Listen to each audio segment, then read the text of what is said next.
In studio right now, the round table, Tom Martin, Ron Hughley back. Guys, we just talked about Nicky Lopez being called up, and Ned Yost said the team actually wasn't planning on calling him up till like late June or July. So, Tom, let's start with you. What does it say that they changed their minds so quickly? They weren't going to call him up Saturday. What? What?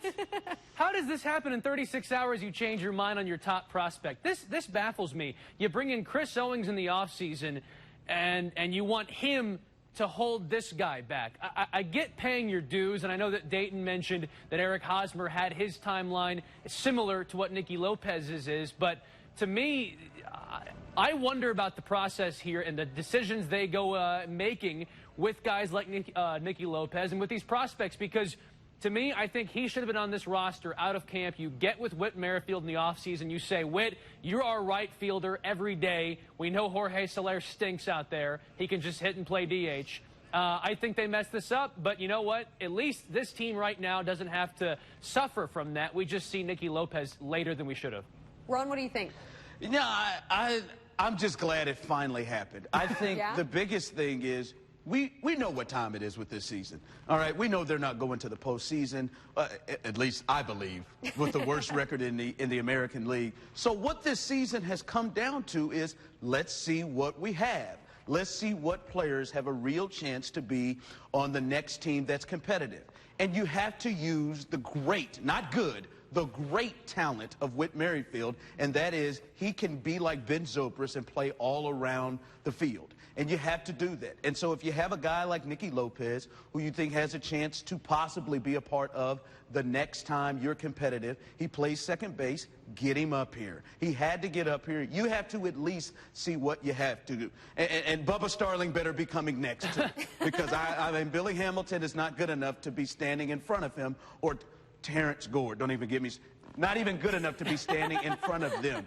So this is what this is about, right? Right. Yeah, but they DFA'd Frank Schwindel, who made the opening roster. What are they doing? I'm just confused by how their thought process was here. As long as they get it done, we know what this is about. It's about seeing, you're finding out things about Hunter Dozier. Now we need to find out about Bubba. Now we need to find out about Nicky Lopez. I'm just glad they finally did it. Well, Ron, I'm going to play off one of your comments, and it actually came out in an article in The Athletic that the Royals still have their sights set on a second wild card spot as soon as, that's right, this season. Yeah, Ron, you said you think that's crazy. What do you think, Tom? You know what?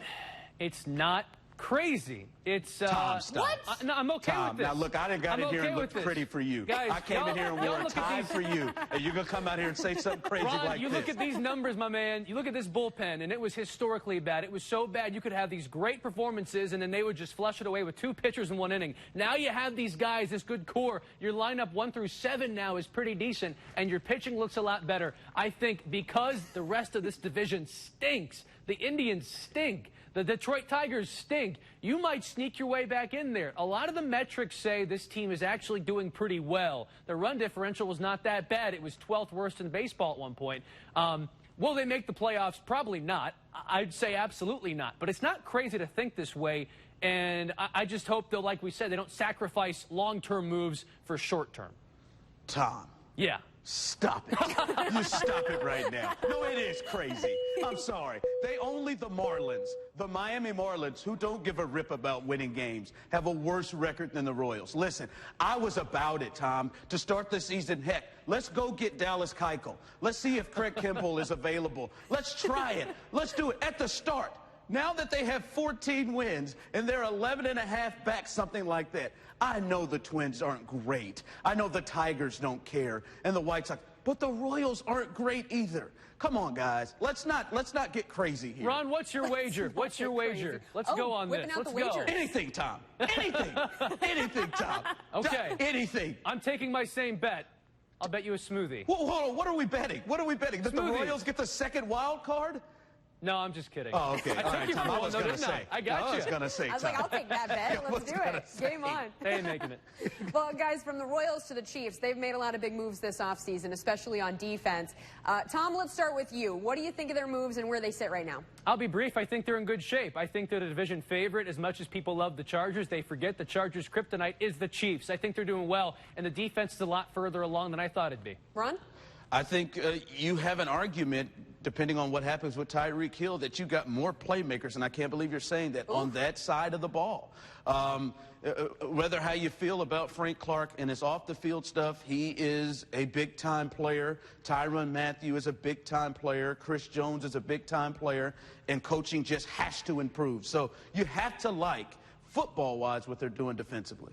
Yeah, I agree with you guys. I think you have to like it as well because, Ron, you mentioned in our interview just a few minutes ago that it just has to be, the defense just has to be a little bit better. It doesn't have to be a ton better. It just needs to be a little bit better to get them over that hump and get them potentially into the big dance. I will take some issue with that, though, because if the offense isn't going to be what it was last year, right, as the show alludes to here, with the playmakers maybe being depleted, that defense needs to be maybe a lot better because I'm not sure we'll see the benchmark of 28 points plus every single game. The Chiefs offense will have a lot of firepower, but there might be a couple games where they finally get some kickback this year from defenses with an entire offseason to prepare and now some lost players on offense, presumably at this point. Yeah, great point. Yeah, you don't think Mahomes is going to throw for 5,000 yards and 50-plus touchdowns again, especially if Tyreek Hill is not available. Well, guys, thank you so much. Appreciate your time. And coming up, Missouri's head coach weighs in on what's next for one of the team's big